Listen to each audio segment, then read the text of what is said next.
Memoirs of a Royal Guard. Written by Ansel. Chapter 3. A Casual Conversation About Heroes. After the night on the balcony, my shifts with Princess Luna were different. I wasn't a backdrop anymore, even if I wanted to be. At least not when the two of us were alone. When we weren't an official, semi-official, or casual affair, she would talk to me. I should clarify what I mean by talk at me. To say Princess Luna didn't have a lot of friends would be putting it kindly. There was Princess Celestia, of course, and a hoofmare or two. Outside of that, though, everybody else was all business. That left a lot of time for her to be alone. At least as alone as a VIP can be, which meant being alone with a guard or two, depending on the security situation. During my shifts, she would talk at me. I would listen and be quiet, unless she asked me something specifically, which, mercifully, she rarely did. My guess is that having a confidant gave her peace. She knew I would never repeat anything she said because I was obligated not to. Also, I'm pretty sure she got the impression that I'm not big on talking in general. I let my actions speak for me, and since I'm not good at interpretive dance, her secrets were safe with me. Princess Luna spent a lot of time writing. Even during her free time, her work seemed endless, and I wondered if she ever took a moment for herself. There were documents in her office, in her chambers, in her game room, and everywhere in between. It made me appreciate that my job was to stand there quietly. On one particular evening, she paced back and forth in front of her desk, with 3 pieces of parchment floating in her vision, levitated by alicorn magic. She looked at them, and then at me. That look always meant I was no longer a prop, and was about to be talked at. "Silent night?" she asked. "Princess?" I replied immediately. It seemed I was wrong. This would be a talking to and not at. I had become somewhat accustomed to being spoken to by that point. One of the parchments glided down the table and a quill rose in its place. She scribbled something and then asked, "Thou went to art school in Canterlot, didst thou not?" Thanks, Celestia, an easy question with a strained answer. "Yes, Princess." "Wherefore then didst thou not attend school in Cloudsdale, close to thy family?" she asked, scribbling something else. Was she writing down my answers? My father said I would have been a better chance of being accepted into the Royal Guard if I was already in Canterlot and familiar with its ponies, so he sent me here to attend it. It would be an advantage. "Is that so?" she asked, which was a very loaded question. Was it so my father said that? Yes. Was it true? Possibly. I was now, in fact, a house guard. How could I know for sure?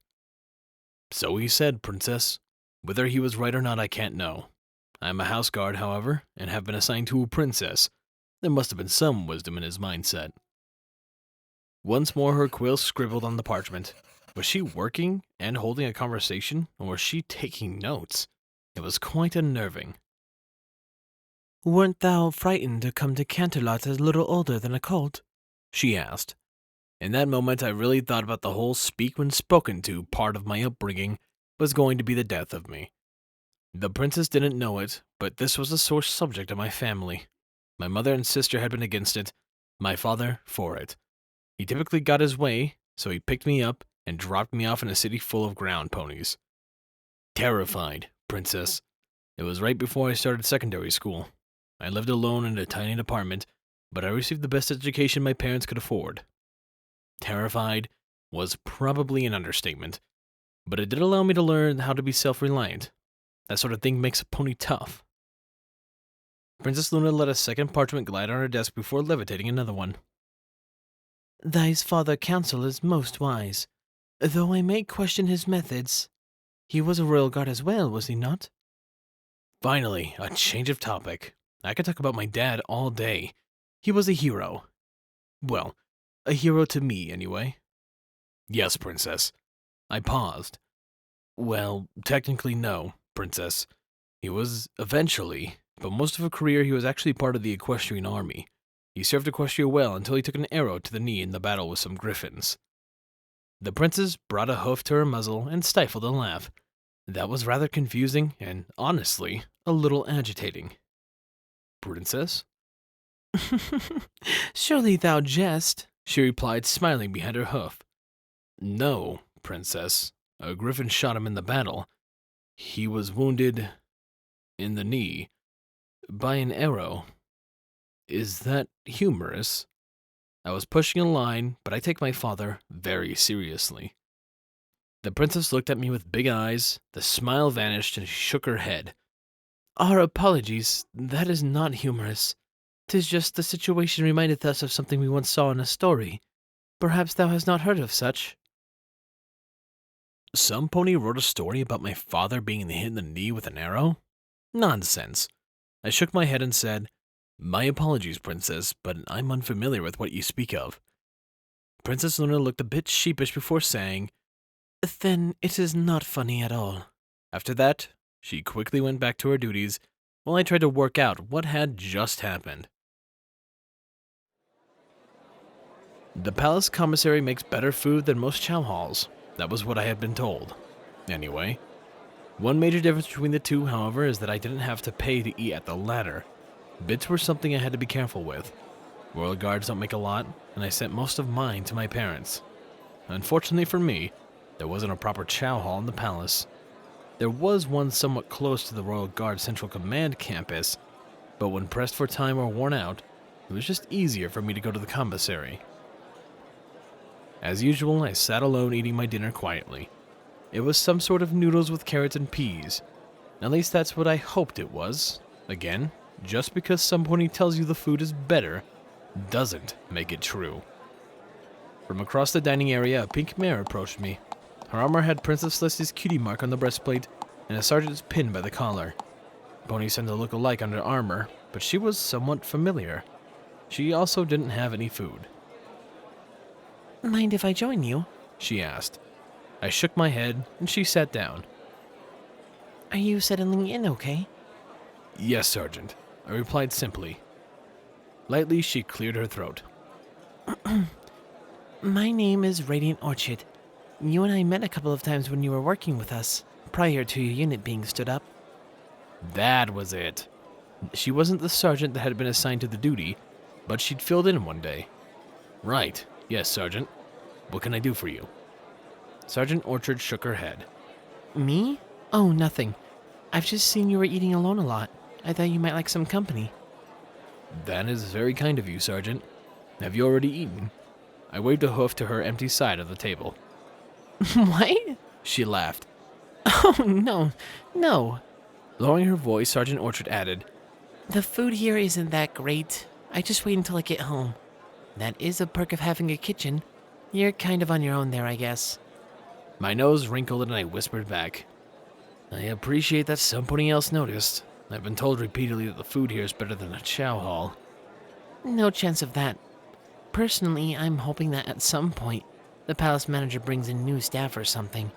It's almost a crime that the palace should serve such awful food. A crime. Poisoning a royal guard was a crime.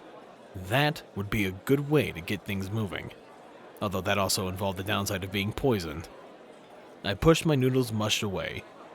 Maybe he'll trot over there tomorrow. You'll live longer if you do. Listen, I know you're new here and that there aren't any other green ponies in your unit. If you need anything, you can come see me, alright? Yes, Sergeant. Good. Have a nice evening.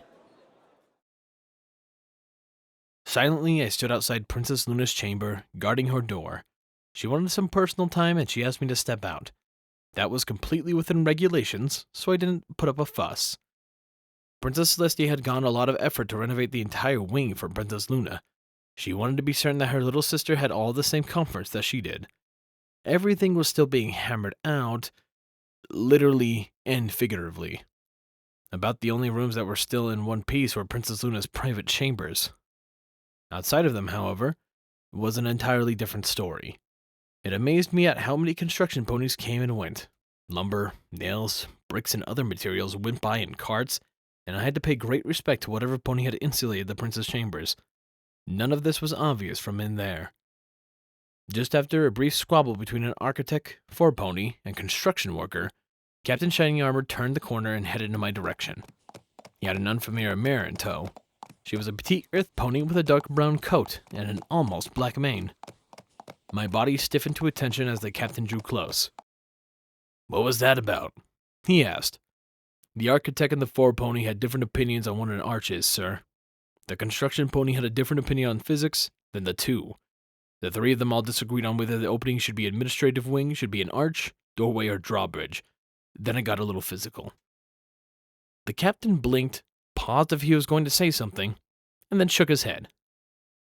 "Not our department. Listen, this is Miley Hooves, the latest addition to the House Guard. When you get off duty, I want you to show her around and explain her duties. Can you do that?" I could, but why? Shouldn't the sergeant do that? Was something wrong with the sergeant? Should I ask? The captain was staring at me, waiting. "Yes, sir." "Thank you." Miley Hooves chirped happily before quickly falling silent when Shiny Armor looked back at her. Typically, you don't interrupt a conversation between an officer and another pony. The captain pressed on. "Good. Also, I reviewed your file this morning. Your scores at the Royal Guard Academy were excellent. You should have graduated as a guard's second class. That got lost in the shuffle. Why didn't you say anything?" "It hadn't crossed my mind, sir. This posting threw me sideways." That was true. It hadn't even dawned on me that being posted to the House Guard was exciting enough. He nodded. "Fair enough. Still, mistake is a mistake." His horn illuminated, and the unicorn magic surrounded my third-class pin before pulling it from my armor. It amazed me on how little unicorns use their hooves or mouths. From a pouch, he levitated a second-class pin and attached it to the now vacant place. "I also notified the payroll. You're entitled to difference in bits between grades. That should be a decent little sum." Promoted, granted second class is pretty much automatic, but it was still nice. It helped shake that green pony status a bit. Plus more bits would help my parents. That would be one less thing to worry about. "Thank you, sir." "Don't thank me. I just corrected the mistake. Carry on."